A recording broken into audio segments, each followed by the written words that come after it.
Fundación Libertad y Desarrollo presenta Razón de Estado con Dionisio Gutiérrez. Un Estado democrático y de leyes que se respetan es una obra cultural que se alcanza a través de la educación, el tiempo y una larga práctica de instituciones políticas garantes de la justicia, el Estado de Derecho y la libertad. La salud de las democracias latinoamericanas depende de que se respeten y se hagan cumplir sus constituciones. Sin embargo, hay síntomas evidentes y dolorosos de que América Latina sufre un subdesarrollo político que se manifiesta con la ausencia de Estado de Derecho, con la incultura de promulgar leyes que no se cumplen y fundar instituciones que no se respetan. La criminalización de la política está provocando en demasiados países de nuestra región la instalación y consolidación de estados criminales. El descaro es tan grotesco que algunos grupos llegan al extremo de afirmar que hay países que no funcionan sin corrupción.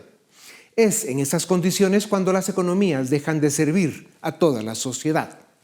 Los estados criminales, pintados de derechas o de izquierdas, usan la corrupción, el populismo y la represión como herramientas de trabajo. Por eso es urgente devolver brillo y liderazgo a la política. Su ejercicio ético debe ser un esfuerzo cívico y académico imprescindible y permanente.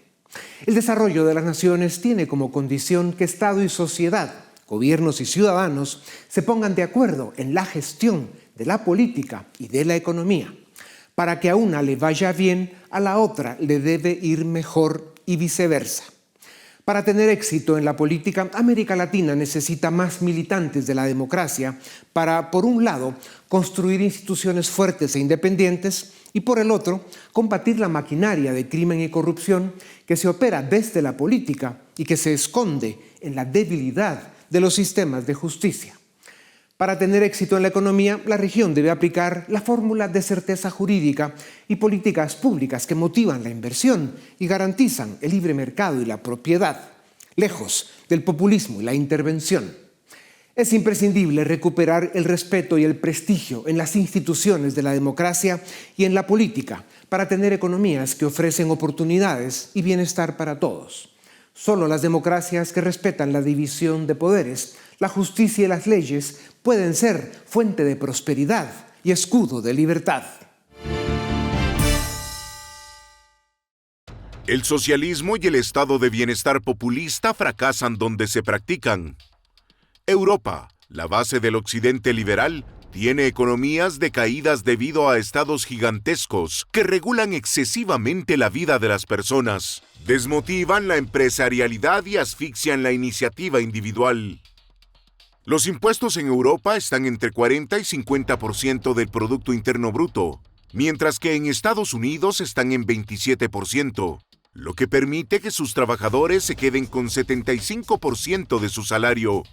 En Francia y Alemania, solo se quedan con el 50%.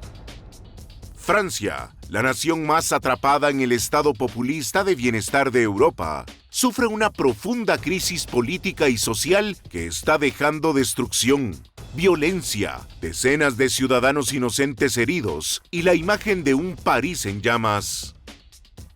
La muerte de un adolescente en un enfrentamiento con la policía fue el detonante que evidenció la fragmentación que sufre la sociedad francesa, la debilidad del Estado y su incapacidad para cumplir con las falsas expectativas que ha creado. En la última década, el gasto del gobierno francés llegó al 58% del Producto Interno Bruto. Esta es la cifra más alta de cualquier país desarrollado y la séptima a nivel mundial. El Estado francés está desbordado, la sociedad muestra síntomas de disgregación y la política migratoria es un fracaso. La excesiva intromisión del Estado en la economía ha provocado que Francia pasara de representar el 3.3% de la economía mundial en el 2000 a 2.2% en el 2022 y sigue cayendo.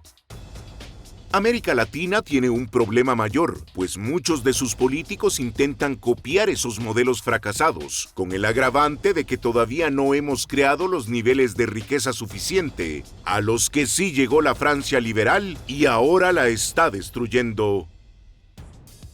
El estado populista de bienestar provoca vicios como el paternalismo oportunista y malentendido y la dependencia estatal.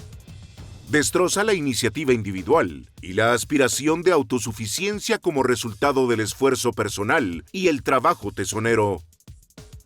Los hechos, los datos y la realidad confirman que es irreal e imposible alcanzar bienestar porque políticos desquiciados lo decretan. El bienestar ha sido y será siempre la cosecha de la iniciativa, la inversión, el trabajo y el esfuerzo en un marco de libertad y certeza jurídica. La evidencia es tan contundente que, en la misma Europa, los países nórdicos hicieron reformas para incentivar la inversión y la actividad empresarial, rebajaron tasas de impuestos y aumentaron su competitividad. El resultado ha sido por demás alentador y positivo. En América Latina, el estado populista de bienestar tiene empobrecidos a millones de sus habitantes.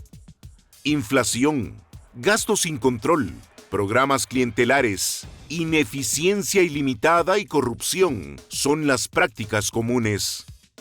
La tierra del peronismo y del Che Guevara representa el fracaso más evidente.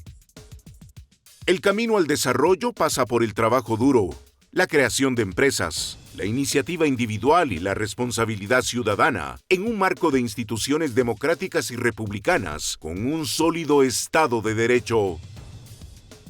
Llegó la hora de que los latinoamericanos aprendamos las lecciones de la historia y escojamos caminos de libertad.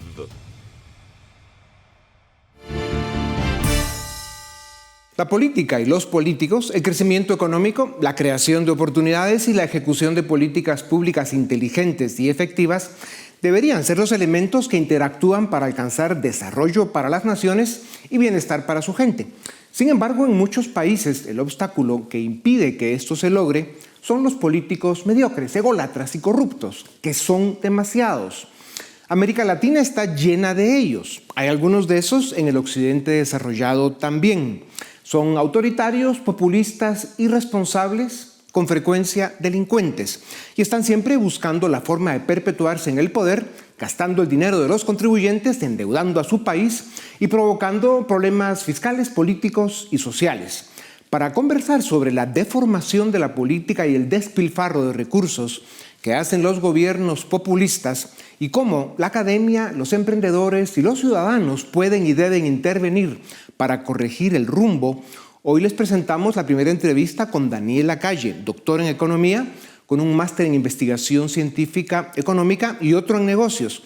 Es profesor de economía global y finanzas y escribe y colabora con importantes medios de Europa y América. Además, tiene un importante canal en YouTube que se llama Daniel Lacalle Oficial, que se los recomiendo. Siempre ilumina, siempre enseña. Doctor Lacalle, bienvenido a Razón de Estado. ¿Por qué hacen tanto daño los gobiernos que regalan dinero? ¿Por qué esa forma de gobernar no funciona ni resuelve los problemas sociales? ¿Cuáles son los verdaderos motivos? Muchas gracias. La razón por la que no funciona es muy simple. Los gobiernos no dan nada que no hayan quitado antes. Y uno de los elementos que la ciudadanía tiende a olvidar es que cuando el gobierno populista te promete que va a dar miles de unidades monetarias a cambio de nada, en realidad lo que está haciendo es quitar mucho más dinero después en impuestos, en inflación o en menor crecimiento, ¿no? Al final, el populismo lo que hace siempre es que destruye lo que finge proteger, porque siempre se presenta como el adalid de los pobres y el defensor de la redistribución de la riqueza, y lo que hace es generar la pobreza, destruyendo el poder adquisitivo de la moneda, destruyendo la capacidad del Estado de financiarse y poniendo trabas al crecimiento y al empleo. La historia está llena de estadística que comprueba precisamente los datos que nos das, doctor Lacalle. Precisamente el sistema impositivo, o sea, los impuestos, el gasto público, la inversión del Estado, la deuda pública, política social, equilibrio fiscal y algún otro son los grandes temas que, bien manejados, hacen que un gobierno sea exitoso. ¿En qué hemos fallado en América Latina desde la academia, la prensa, el sector empresarial y en la política para no entender, no asumir ni practicar el círculo virtuoso del desarrollo? ¿Y por qué en algunos países que lo habían logrado van de retroceso? Efectivamente, en América Latina el gran problema es que muchas veces en el debate económico y político se le echa la culpa de los problemas generados en las últimas décadas a eso que llaman el neoliberalismo o el capitalismo, que es lo poco que hay y lo mucho que falta. El gran problema de América Latina es que siempre intenta solucionar los problemas creados por un estatismo feroz y por una constante destrucción del poder adquisitivo de la moneda por parte de gobiernos populistas, con mayor estatismo y mayor destrucción del poder adquisitivo de la moneda. ¿Qué significa eso? Pues que en la mayoría de países ven que, por ejemplo, pues Argentina o Venezuela han fracasado absolutamente con el control masivo del Estado y la destrucción de la moneda, imprimiendo dinero para el pueblo, como decían, ¿verdad?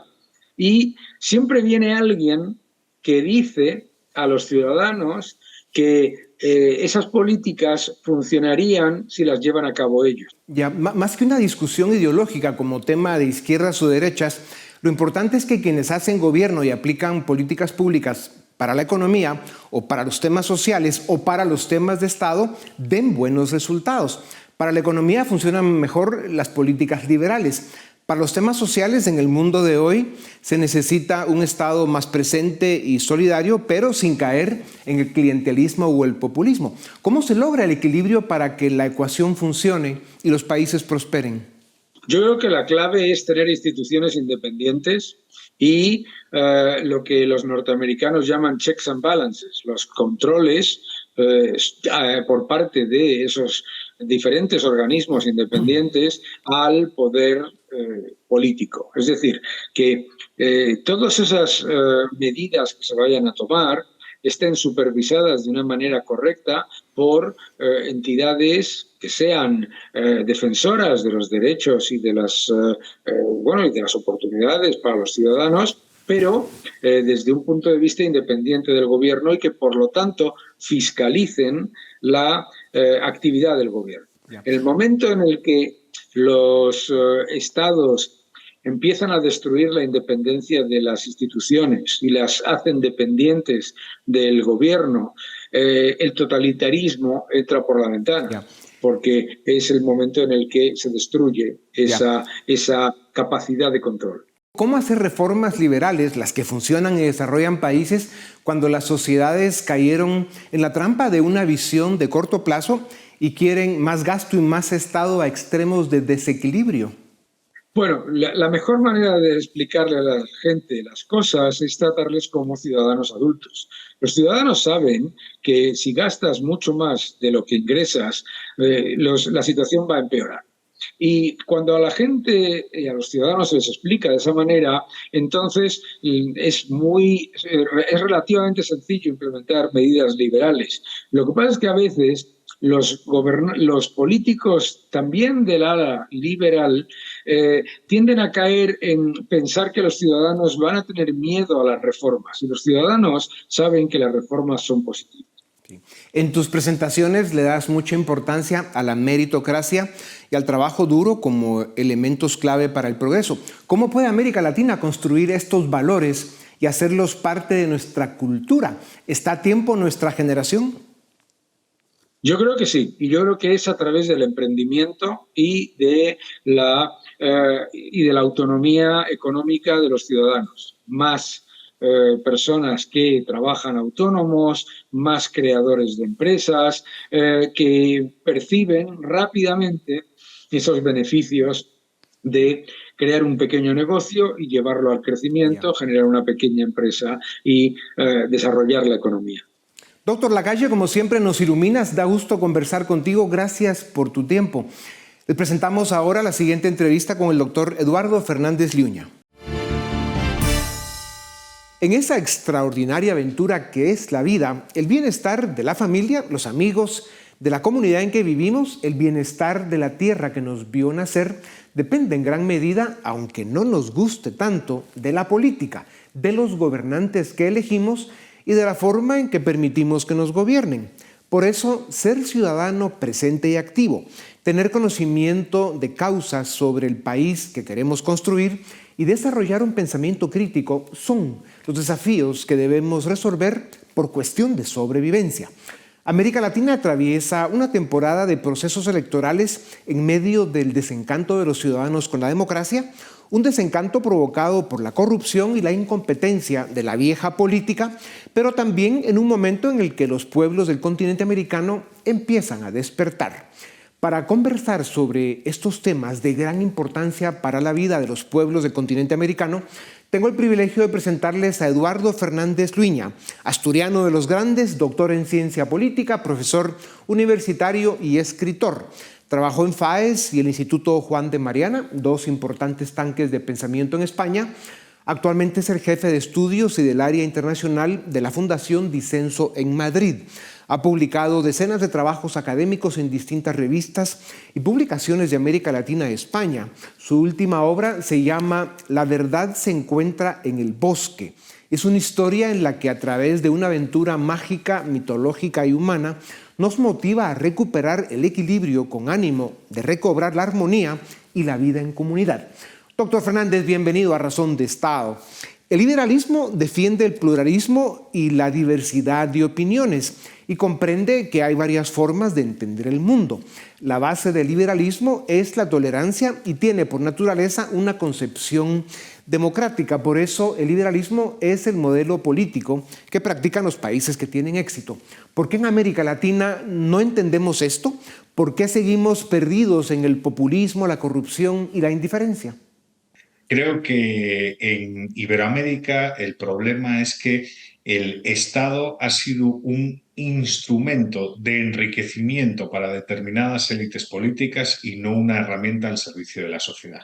El Estado liberal, basado en la división de poderes, en el imperio de la ley y no de las personas, y en el activismo cívico, desafortunadamente brilla por su ausencia y tenemos que construirlo o promover que se construya para que las generaciones futuras disfruten de eso, ¿no? De un porvenir próspero para todos. Pero ese es el mayor problema. El Estado ha sido patrimonializado por determinadas élites y no está al servicio de la comunidad y sí al servicio de esas élites. Doctor Fernández, tu experiencia en América Latina es extensa. Estuviste varios años en Guatemala, uno de los países difíciles de la región. Su ecuación de debilidad institucional, corrupción, narcotráfico, indiferencia de las élites y viejos problemas sociales a los que no se da solución son los elementos que más o menos marcan la realidad de la región. Con la compleja geopolítica global de hoy, América Latina, en especial los países pequeños, están atrapados en un laberinto del que da la impresión de que no tienen salida. ¿Cómo la encuentran? Bueno, la verdad es que efectivamente, como bien dice Dionisio, varios países de América Latina están en una tormenta perfecta, ¿no? Hay fracaso económico y eso pues, aumenta las frustraciones de la población. Hay problemas alrededor de la identidad y la tolerancia que citaba al inicio de esta conversación. Y se ha digerido mal la globalización muchas veces, ¿no? Son naciones poco conectadas con el mundo, son naciones que en cierto sentido parece que quieren aislarse, ¿no? Pero yo creo que el gran problema de las naciones iberoamericanas tiene que ver con el Estado de Derecho, con la igualdad de las personas ante la ley y con el compromiso con la división de poderes. Claro. Y luego otro elemento muy importante a nivel de economía privada con la defensa de la propiedad.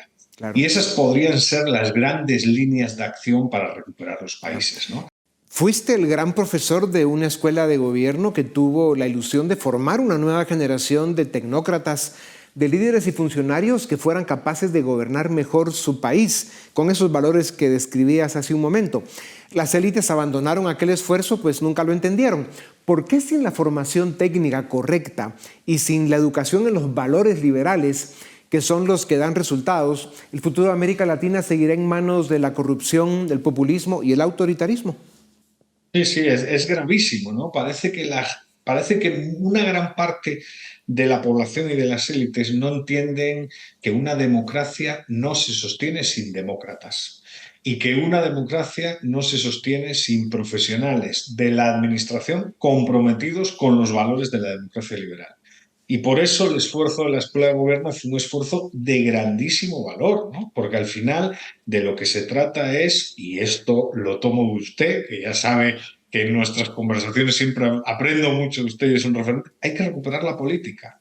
Y recuperar la política pasa por esforzarse en transmitir los valores adecuados a las personas que están dentro del Estado de forma permanente, la administración pública, y también a las personas que están temporalmente en los puestos de toma de decisión, los políticos. Ya, Y hasta que no tengamos conciencia de la importancia que tiene esto, pues los países fracasarán. sin duda.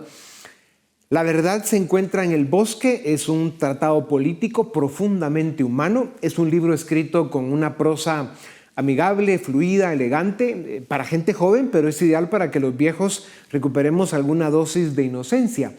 ¿Cuál es la verdad que encontraste en el bosque, doctor Fernández? Este libro al final fue un divertimento que empezó como un cuento y acabó pues reflexionando, creo que sobre dos cuestiones que son importantes. El individuo no es nada sin la comunidad a la que pertenece. Somos lo que somos porque estamos dentro de una comunidad y tenemos que tener un compromiso moral con la comunidad y con la prosperidad de la comunidad, ¿no? Y en otro lado, el equilibrio. Al Ya, final, esto se trata de equilibrios. Una claro. comunidad pluralista es obviamente una comunidad donde va a haber conflictos, pero tenemos que tener un mínimo común denominador y participar del mismo. Regresas a las cosas sencillas y ciertas, como dice la canción, el pueblo que te vio nacer, los amigos de la infancia, el parque, el café, la marina. ¿Es cierto que esto devuelve la armonía y la vida en comunidad? Muy brevemente, que tengo una pregunta final.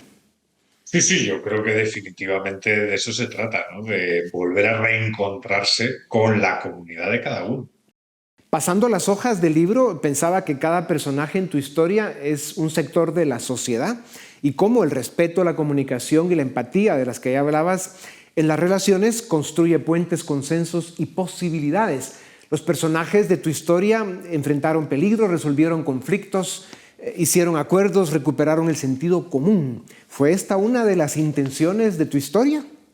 Sin duda, sin duda. No, no, definitivamente la idea es reconocer la identidad plural que toda comunidad posee y la capacidad de los seres humanos para lograr consensos, acuerdos y prosperar entre todos. Que ese es el gran reto que debe tener una democracia liberal y ese es el gran desafío que deben de tener presente las élites comprometidas con la realidad de su país. Nos dejas motivados para convencer a la gente a que lea La verdad se encuentra en el bosque. Gracias por tu tiempo, doctor Fernández. A ustedes también gracias por acompañarnos una vez más. Esto es Razón de Estado.